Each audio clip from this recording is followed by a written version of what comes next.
South Dakota lawmakers go back to the state capitol this week. There are a few challenges on the agenda, but COVID-19 appears to be a big worry for many lawmakers. KTIV's Claire Bradshaw tells us how your elected officials are bracing for the unknown.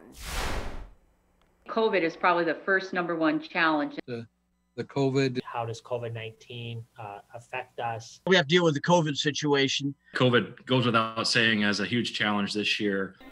A new year, new legislative body, but the same problem has carried over from 2020, COVID-19. South Dakota lawmakers are making their way to Pierre, anxious for what is to come. I don't know how the session is going to work. Nobody quite knows how it's going to work. We don't know whether a lot more people will get sick in the Capitol, whether we'll end up making some changes as far as procedures. Lawmakers say they will be provided personal protective equipment. Masks are required in the Senate, but encouraged in the House of Representatives.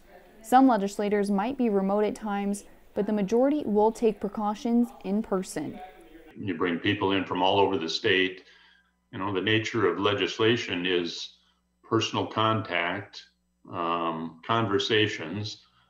The virus will be at the forefront of their minds as they take on the other challenges on the agenda. There's a lot of one-time money, so to speak, $224 million. So I expect there will be a lot of different proposals coming out exactly on how to best utilize that money.